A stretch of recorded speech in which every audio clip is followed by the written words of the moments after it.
That's me. Literally, That's right Paula. now she's above me because of how I have my Zoom screen set up, but she is. I know, right? I was on one of like, these Paula's sides of technically above me. But she's either here or there. We No. are watching Star Trek: The Next Generation.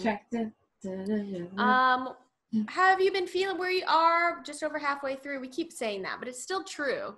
Just over halfway through this season. Because it's just wild at this point, Katrina. What was the last episode that we watched? I'm sorry. The last one that we watched was oh my gosh, the name of it is escaping me, but with the time loop.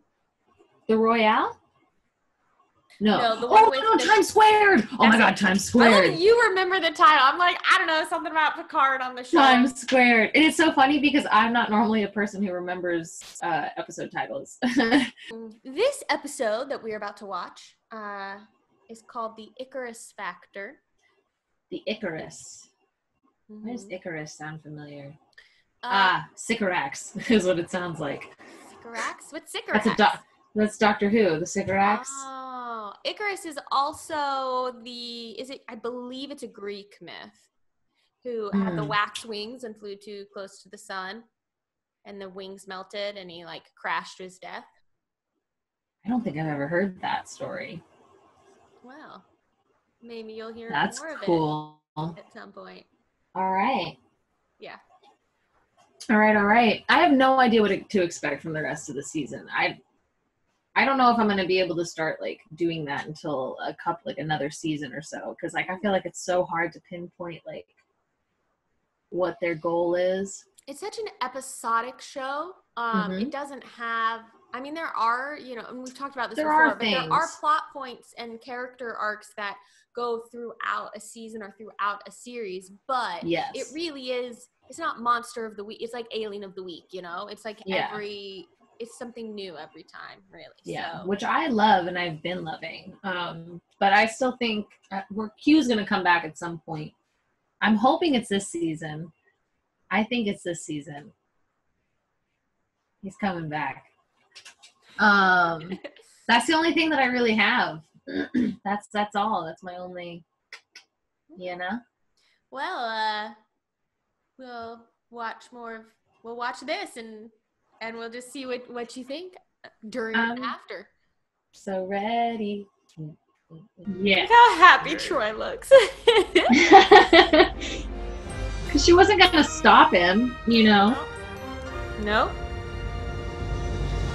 I mean, that's a lot of why their relationship is the way it is, because neither one of them has ever wanted to stop the other from pursuing like career stuff. They're very open. That is a cute cat. I'm going to try to move you can sort of see the butt of my cat. Yeah. It kind of looks like the arm of the chair or like the arm of the couch. I'm going to move my camera a little so you can see him better. You can see him better. So cute. This Grumper just woke up. Oh, everyone wants to see you. Does not care. He's like, no thank you. I don't care about everyone. Yeah, Camo just wants to be let out. Now. So cute. All right. Thoughts. I know that you have a lot of personal thoughts about that. There's some stuff in that, a lot of like relationship I will let you out in a stuff. Second.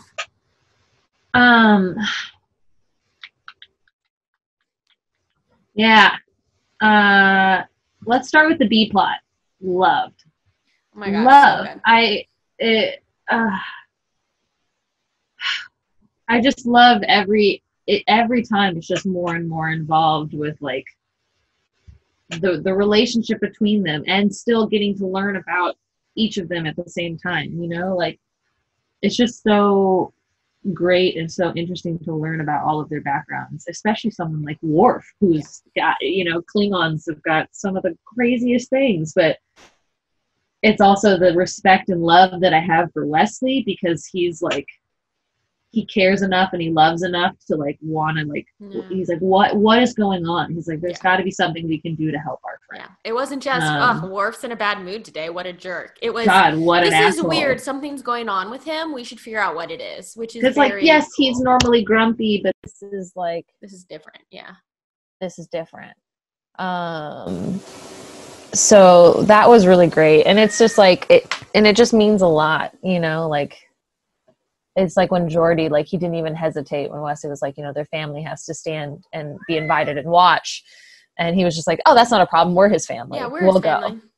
Go. But I adored all of that. And everyone's like involvement in it down to fucking O'Brien. Like I really adore that. And like Troy taking him there, you know, because like that was like her involvement in it, but she can't really be there. I don't want to be. It's too much. She feels too much. Like that would be too much to have to stand and watch. I feel like this scene with Troy and Riker like saying goodbye and talking about their feelings for each other, and it was just so. I just find that so like romantic. It's like because like. Can you stop? It's just like, you know, as the counselor, you know, as the, you know, basically huge empath on the Enterprise, like, no, her feelings aren't really accounted, like they're not really accounted for a lot of the times because she's in charge of checking in how other people are feeling and checking in how other things are, you know, being read and all of that. And so for Riker to be like, yeah, but it matters to me. Like, that's just huge. Especially for someone like him, especially seeing who he was raised by and the type of, you know, like the lack of willing to talk about emotions, the lack of willing to, you know, like that's huge for Riker. Like he's already taken a huge step out of the direction of which his father chose to go. Listen, look. Everyone's got emotional baggage, and I get it. Like, he lost his wife, and I can only imagine how difficult that is. But like, Riker was a kid. Yeah, that's not his fault. Yep. And it's also not his fault that he didn't get to know his mother. And like, how much more painful is that he didn't get to know his mother? Like, that sucks. And for a child to be put in this position where they're forced to grow up and they don't get to have a childhood, like that's traumatizing. And that's like instilling a lot of like, just, it instills a lot of bullshit. That Riker's dad handled or didn't handle his own trauma really did reach out and affect others. It affected Riker. It affected Pulaski in a way, in a much different way. You know, and it's like it's okay that Riker's dad, I'm just going to keep calling him that instead of his name. Right. Because I like it. Mr. Riker. It's okay that Mr. Riker felt what he felt or didn't know how to deal with what he was feeling or like had a lot of like his own pain to get through. It's not okay when you don't deal with it and then put that on others, and especially a child. You hope that, you know, they as adults can both figure out how to work through what they have dealt with to get to a place where they can have a healthy relationship, because they don't have a healthy relationship, you know. But in a society where men are taught that it's not okay to feel things, or men are taught that it's not okay to cry or to feel pain or to just man up and get over it. Yeah. You don't be weak. You know, that is damaging. That is it's not fair to damaging when they feel that way. It's not fair. Men are full people too who have emotions and should be allowed to feel them. They should be allowed to be sad, cry, be mad, be hurt, that's all okay. What's not okay is being told you're not allowed to feel that and to pack it down and man up and just be okay. You know, it's, what did Mr. Riker say? shit, what was it? It was at the end of right in that final scene, he said something to him that was like, was it when he was like, I could stand in front of a room full of admirals and say that anything, talk about anything, but I can't tell my son how I feel. That right there is like it's very triggering for me for my own personal reasons, because like I've literally heard those exact words be said to me, you know, and it's shitty. And it hurts, and it's so frustrating, because even if through trying to explain it, through trying to go, okay, that's fine, but share those things with me, and them still not being able to do that and still choosing to like ignore it, it just sucks. And it's hard. I'm glad that they were able to have a little bit of a moment, you know. I'm glad they also didn't, I mean, I feel like, you know, with only 45 minutes, they have to kind of wrap it up. They do. It's a TV show. It's not real life. So they're able to kind of tie a bow on things in a way that isn't real.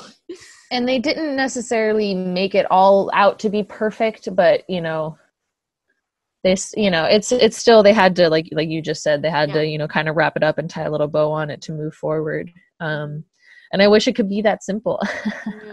I wish life were that simple.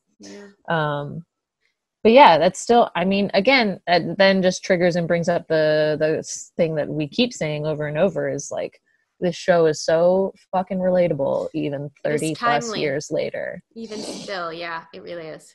Even still, it's something that's so real, it's just extremely real. It's life.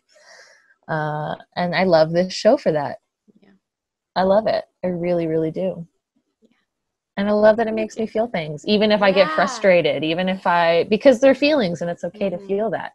It is. Tied it all back in, bringing it all around. So yeah, it was a good episode. I like that one a lot. That was the Icarus Factor, which has to do with like father-son relationship. Yeah. So. Yeah. Anyway, so that's that. And thank you. I guess we'll move on and watch some more. Thank you for joining us for this episode of Gallifrey Gals Get Warped. Gallifrey Gals Get Warped. Gallifrey Gals Get Warped. I'm Paula. And I am Katrina. And join us next time as we boldly watch what no noob has ever watched before. That's me. Bye-bye. Bye, everyone.